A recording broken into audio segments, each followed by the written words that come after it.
Jamwax vous présente Photocall Créole.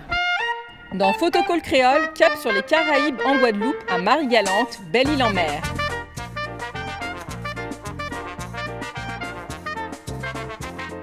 Travelling dans ces trois villes, Grand-Bourg,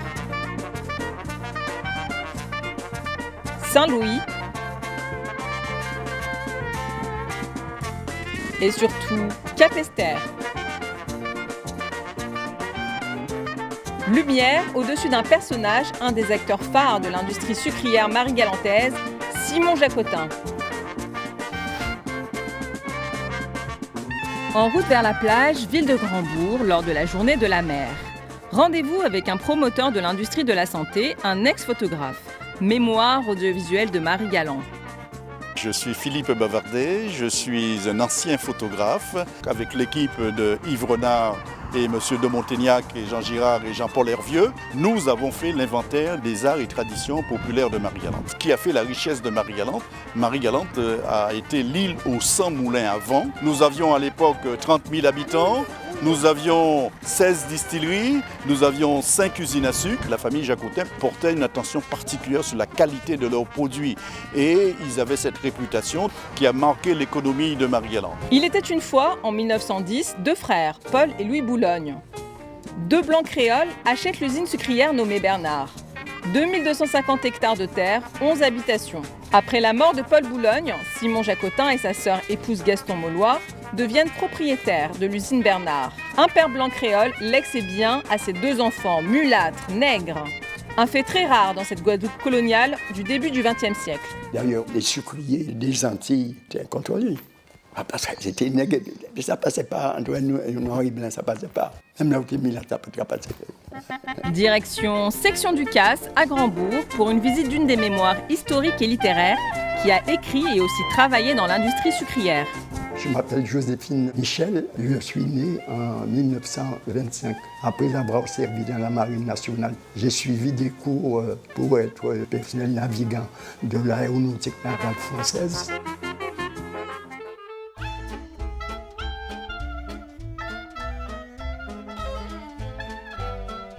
À cette époque, il y avait une certaine bourgeoisie à Marie-Galante.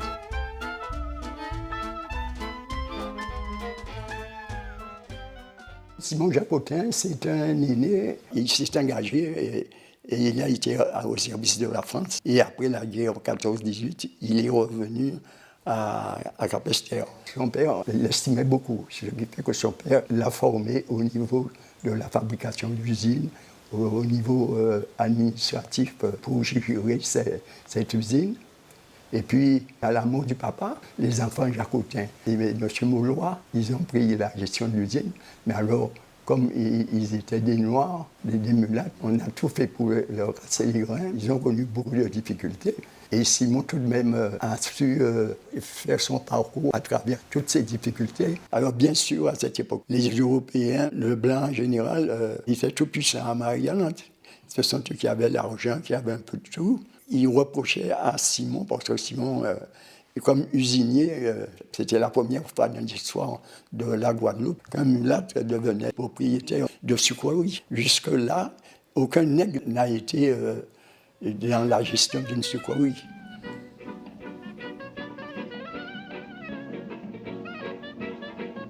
Il y a eu le cyclone de 1928 qui a saccagé. Et là, il fallait absolument démonter l'usine et la transporter sur le plateau de Capesterre. On lui dit le Robert. À l'achèvement des travaux de cette usine, l'usine a été aussi baptisée Robert. Et donc, il a été obligé de vendre. Et le Conseil général de la Guadeloupe a mis cette usine en location à M. Dupont de la Martinique. Après son retrait des affaires, il est rentré chez lui à l'entrée de Capesterre, où il avait un beau logement. D'ailleurs, c'est où j'ai été lui rendre visite. Il était très estimé, il recevait beaucoup de gens. Parfois, quand il se déplaçait, il venait à Grand-Bourg. Tous les jeunes...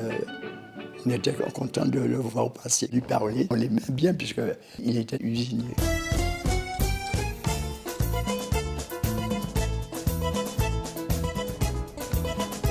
Nous sommes section Girard, ville de Capesterre, à la rencontre d'un des membres de la filiation, Simon Jacotin. Jacotin Huguette, je suis la propriétaire du gîte Casamanjou. Simon Jacotin était l'enfant de ma grande-tante. Mon grand-père, c'était monsieur Jacotin Joseph, d'Égalé.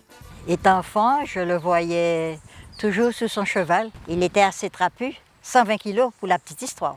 Quand j'étais jeune, comme maman faisait la couture chez les Jacotins, et je jouais avec Mirette et Monette, qui étaient les deux filles de Simon Jacotin. Et donc j'allais avec ma mère dans leur belle maison, qui se trouvait au bas de l'usine, à Capesterre de Marie-Galante. Leur belle maison qui a brûlé après une grève. Ce nom Jacotin m'a fait énormément de bien. Et jusqu'à maintenant, parce que dès que je dis Huguette Jacotin, les gens disent Ah Simon, qu'est-ce que Simon était à vous? Destination extérieure de Grandbourg. En vue, l'écomusée Habitation Murat, qui fut une exploitation sucrière fondée au milieu du XVIIe siècle. Rencontre avec une personne conservatrice du Je patrimoine. me présente Pierre Cafourné, je suis donc assistant de conservation principale du patrimoine et je travaille à l'écomusée de Marie-Galante depuis 40 ans. Monsieur Simon Jacotin a été donc une personnalité dans l'histoire de l'industrie sucrière à Marie-Galante, dans la commune de Capesterre. C'est l'une des rares familles aux Antilles à avoir possédé une usine. Il en est de même pour la famille Toto et la famille Bastaro à Saint-Louis.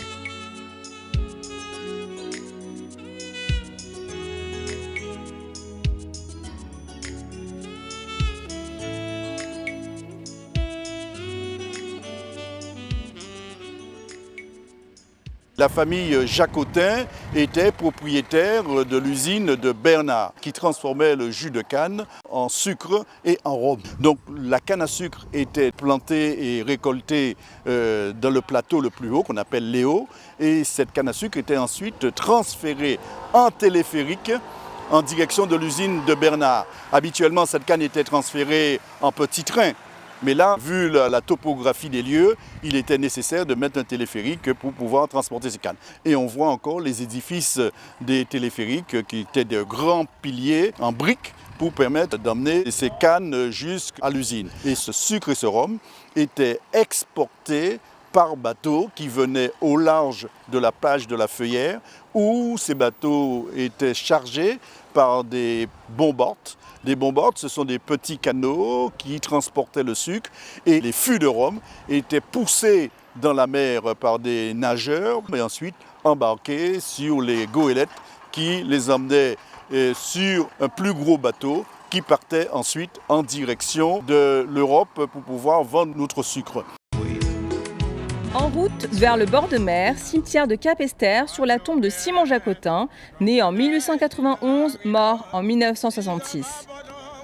Nous ne t'oublierons pas, ton souvenir restera vivant dans nos mémoires. Charles Jacotin.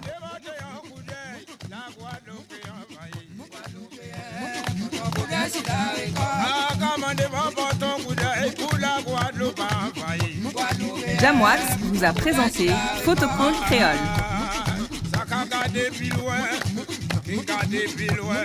Ça va tirer plus loin.